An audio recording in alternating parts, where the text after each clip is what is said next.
Hello friends, welcome back to my YouTube channel. ಇವತ್ತು ನಾವು green mutton chops ಮಾಡ್ತಾ ಇದ್ದೇವೆ. ಇದು ಪರೋಟದ ಜೊತೆಗೆ ತಿನ್ನೋಕ್ಕೆ ತುಂಬ ಚೆನ್ನಾಗಿರುತ್ತೆ. ನೀವು ಕೂಡ ಟ್ರೈ ಮಾಡಿ. ಇದನ್ನು ನಾನಿಲ್ಲಿ ಕುಕ್ಕರಲ್ಲಿ ಮಾಡ್ತಾ ಇದ್ದೇನೆ. ಮೊದಲಿಗೆ ನೀವು ದಯವಿಟ್ಟು ನಮ್ಮ ಚಾನಲನ್ನು ಸಬ್ಸ್ಕ್ರೈಬ್ ಮಾಡ್ಕೊಳ್ಳಿ. ಇಲ್ಲಿ ನಾವು 1/2 kg ಮಟನನ್ನು ಚೆನ್ನಾಗಿ ತೊಳ್ಕೊಂಡು ಇಟ್ಕೊಂಡಿದ್ದೇವೆ.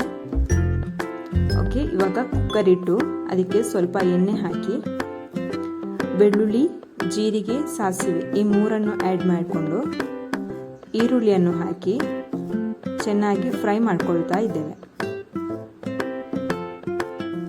ಇದು ಫ್ರೈ ಆದ ನಂತರ ಇದಕ್ಕೆ ಟೊಮ್ಯಾಟೊ ಮತ್ತು ಸ್ವಲ್ಪ ಶುಂಠಿ ಬೆಳ್ಳುಳ್ಳಿ ಪೇಸ್ಟ್ ಆ್ಯಡ್ ಮಾಡಿ ಚೆನ್ನಾಗಿ ಮಿಕ್ಸ್ ಮಾಡ್ಕೊಳ್ಬೇಕು. ನಂತರ ನಾವು ತೊಳೆದಿಟ್ಕೊಂಡಿರುವ ಮಟನನ್ನು ಆ್ಯಡ್ ಮಾಡಿಕೊಂಡು ಮಿಕ್ಸ್ ಮಾಡಿ ಸ್ವಲ್ಪ ಉಪ್ಪನ್ನು ಹಾಕಿ ಚೆನ್ನಾಗಿ ಮಿಕ್ಸ್ ಮಾಡ್ಕೊಳ್ತಾ ಇದ್ದೇವೆ.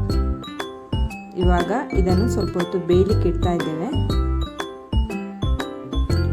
ಓಕೆ, ನೆಕ್ಸ್ಟ್ ಈ ಕಡೆ ನಾವು ಇಷ್ಟು ಪದಾರ್ಥಗಳನ್ನು ಗ್ರೈಂಡ್ ಮಾಡೋಕ್ಕೆ ರೆಡಿ ಮಾಡಿ ಇಟ್ಕೊಂಡಿದ್ದೇವೆ. ಕೊತ್ತಂಬರಿ ಸೊಪ್ಪು, ಟೊಮೆಟೊ, ಈರುಳ್ಳಿ, ಬೆಳ್ಳುಳ್ಳಿ, ಶುಂಠಿ, ಕೊತ್ತಂಬರಿ, ಜೀರಿಗೆ, 5 ಹಸಿಮೆಣಸಿನಕಾಯಿ, ಸ್ವಲ್ಪ ಕ್ಯಾಪ್ಸಿಕಮ್ ಹಾಗೂ ತೆಂಗಿನಕಾಯಿ ತುರಿ. ಅದರ ಜೊತೆಗೆ ನಾವು 3 ಮಸಾಲೆಗಳನ್ನು ರೆಡಿ ಮಾಡಿ ಇಟ್ಕೊಂಡಿದ್ದೇವೆ. 2 spoon mutton masala, 2 spoon biryani masala, 2 spoon garam masala. ಈ 3 ಪದಾರ್ಥಗಳನ್ನು ಇಲ್ಲಿ ನಾವು ಮಿಕ್ಸಿ ಜಾರಿಗೆ ಆ್ಯಡ್ ಮಾಡಿ 1 ಗ್ಲಾಸ್ ನೀರನ್ನು ಹಾಕಿ ಚೆನ್ನಾಗಿ ಗ್ರೈಂಡ್ ಮಾಡ್ಕೊಳ್ತಾ ಇದ್ದೇವೆ. ಓಕೆ, ಇದು ಇವಾಗ ಗ್ರೈಂಡ್ ಆಗಿದೆ. ಈ ಕಡೆ ನಾವೀಗ ಮಟನ್ ಬೇಲಿಕ್ಕಿಟ್ಟಿರುವ ಮಟನ್ ನೀರು ಬಿಟ್ಟಿದೆ ಅಂತ ನೋಡಿ ಸ್ವಲ್ಪ ಅರಿಶಿಣವನ್ನು ಆ್ಯಡ್ ಮಾಡಿ ಮಿಕ್ಸ್ ಮಾಡ್ಕೊಳ್ತಾ ಇದ್ದೇವೆ. ಓಕೆ, ಇವಾಗ ನಾವಿಲ್ಲಿ ಗ್ರೈಂಡ್ ಮಾಡ್ಕೊಂಡಿಟ್ಟಿರುವ ಮಸಾಲೆಯನ್ನು ಆ್ಯಡ್ ಮಾಡ್ತಾ ಇದ್ದೇವೆ. ಆ್ಯಡ್ ಮಾಡಿಕೊಂಡು ಒಂದ್ಸಲ ಮಿಕ್ಸ್ ಮಾಡಿ ಸ್ವಲ್ಪ ನೀರನ್ನು ಹಾಕಿ ಚೆನ್ನಾಗಿ ಮಿಕ್ಸ್ ಮಾಡ್ಕೊಳ್ತಾ ಇದ್ದೇವೆ. ಇಲ್ಲಿ ಇವಾಗ ನಮಗಿದು ಸ್ವಲ್ಪ ದಪ್ಪ ಅಂತ ಅನಿಸ್ತಾ ಇದೆ, ಅದಕ್ಕೆ ಮತ್ತೆ ನಾವು ನೀರನ್ನು ಆ್ಯಡ್ ಮಾಡ್ಕೊಂಡಿದ್ದೇವೆ. ನಿಮಗೆ ಇನ್ನೂ ತೆಳು ಬೇಕಾದರೆ ನೀವು ನೀರನ್ನು ಆ್ಯಡ್ ಮಾಡ್ಕೊಳ್ಬೋದು. ನೋಡಿ, ಇವಾಗ ಇದು ಕುದೀತಾ ಇದೆ. ಇವಾಗ ನಾವು ಇಲ್ಲಿ ಉಪ್ಪನ್ನು ಆ್ಯಡ್ ಮಾಡ್ತಾ ಇದ್ದೇವೆ.